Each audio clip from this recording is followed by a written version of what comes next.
Srimad Bhagavatam, 5th canto, chapter 14, The Forest of Enjoyment, text 45. Children, listen carefully. This is the third time I'm saying. Okay? Even though in the body of a deer, Maharaja Bharata did not forget the Supreme Personality of Godhead. Therefore, when he was giving up the body of a deer, he loudly uttered the following prayer. The Supreme Personality of Godhead is sacrifice personified. He gives the results of ritualistic activity. He is a protector of religious systems, the personification of mystic yoga, the source of all knowledge, the controller of the entire creation, and the super soul in every living entity. He is beautiful and attractive. I am quitting this body, offering obeisances unto him, and hoping that I may perpetually engage in this transcendental loving service. Uttering this, Maharaja Bharata left his body.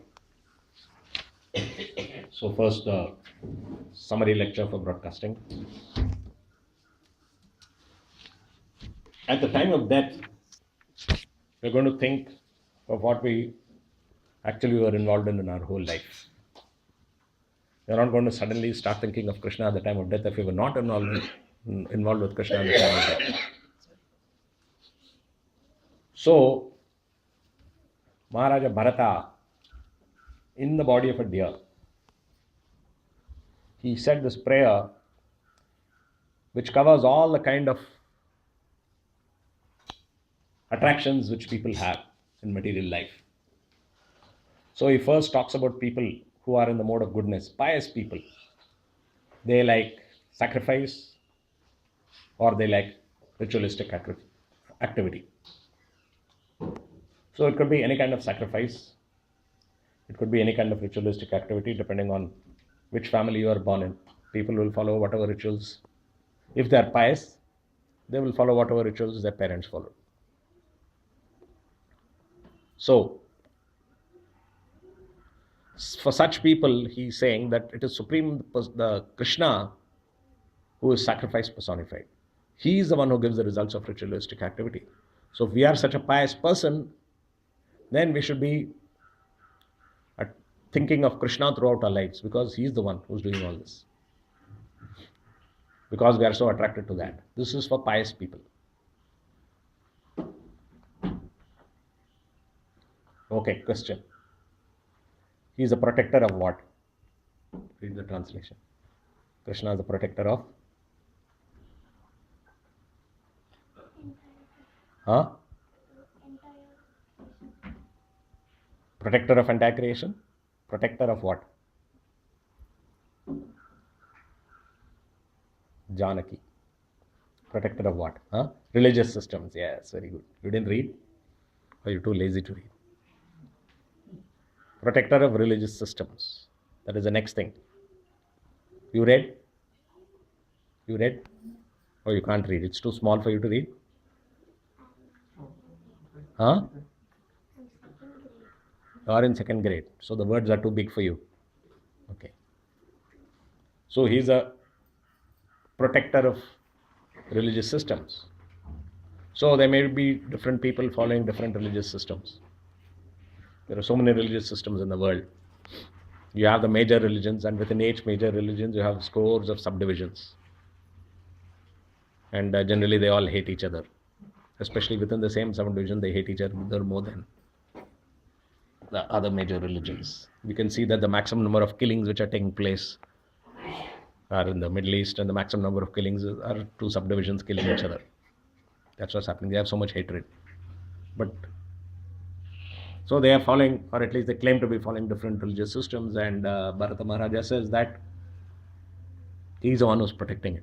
Therefore, if you're a fanatic about your religious system, then the one who's protecting it is Krishna. So for your whole life, you should worship Krishna, not just your religious system. Because if you just worship your religious system, what about the one who's protecting it? So worship the one who's protecting it. Then he's saying he's the personification of mystic yoga. Now, many people are after mystic yoga, not the exercise health yoga.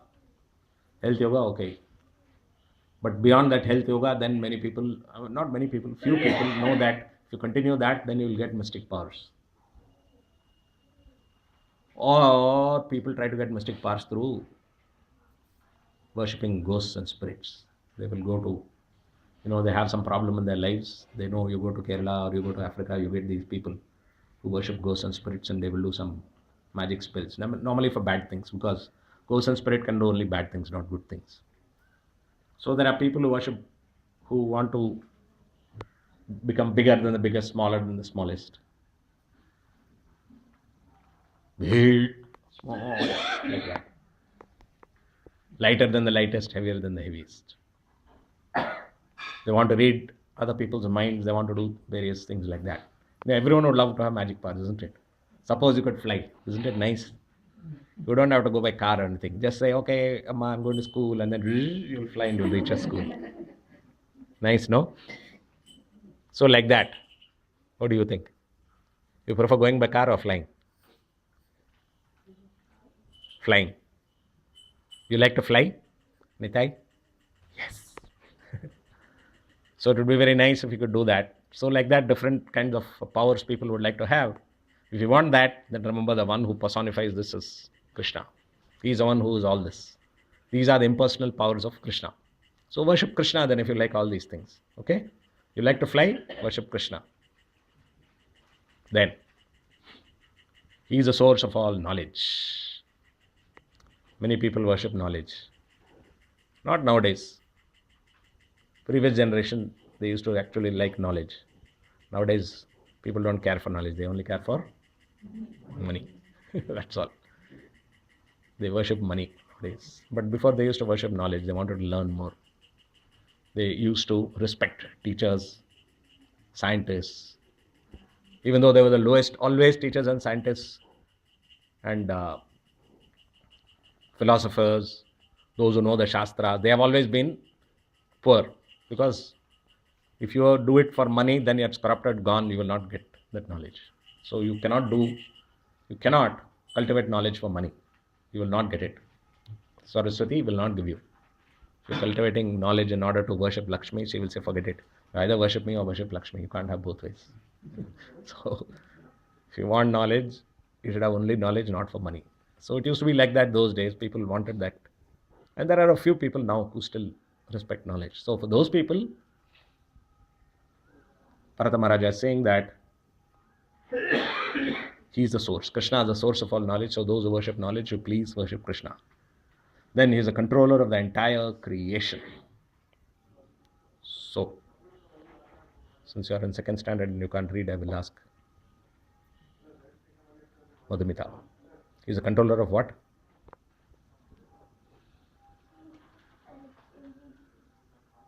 You're mixing up. When I ask you one, you say the other. When I ask you the other, you say the other. He is the controller of what? Entire creation. So, now, most people nowadays worship money. Their big heroes are, suppose someone in there, they are in college in the previous year, there's someone who gets a job in some foreign company and he gets lakhs and lakhs and lakhs of rupees. Or he gets admission to some foreign university. Foreign means foreign means Western. Or even among Western, they will not take, if it is Ireland and France and all, they'll think that's not something. English speaking, USA or UK. Maybe Australia. But they will worship anyone who gets admission there. People will worship anyone who gets a job with a lot of money. But, so for such people, which means 99.9999999% of the people in the world who worship money, the controller of everything is Krishna. So, why do you have to sit and worship these people? You're going to get nothing by worshipping the people who are earning a lot of money, thinking that one day I will also get that. Better you worship Krishna, who's the controller of everything. He is a super soul in every living entity.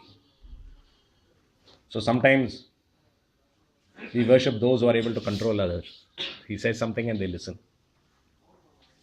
Well, Krishna is the one who's a super soul in every single living entity. And whatever he says, they will listen. So why not worship Krishna if you like these people who are able to command obedience? Worship Krishna because he's the one who can command obedience of every single living entity. And finally, he is beautiful and attractive. So 100% of the people in the world like beauty and attractiveness. But the most beautiful and attractive of all is, you say, Krishna. So why not worship him? So he's We have to spend our lives worshipping Krishna, who's everything which we ever did. Anyone can desire, he is the master of all that. If you worship him, then you can quit your body offering obeisance unto him. If you don't do that, you can't. At the time of death, you'll be just lamenting, oh my this and oh my that, oh my pain, or oh my family, or oh my wealth, or just lying unconscious, thinking of nothing. We may die like that. But on the other hand, if your whole life you have been dedicated to serving Krishna, then you will think of Janaki. Huh? Say loudly, Krishna. Correct? So who are you going to worship your whole life? And when you die, whom are you going to be thinking of? Say loudly. Loudly. Yes. Nitai, when you die, you are going to be thinking of whom? Hari Bol. See, Nitai also answers questions. You said no, but you answered the most important question you have answered. Everything else is not important. So therefore, by doing that, we are guaranteeing that we'll go back home, back to Godhead. Hare Krishna.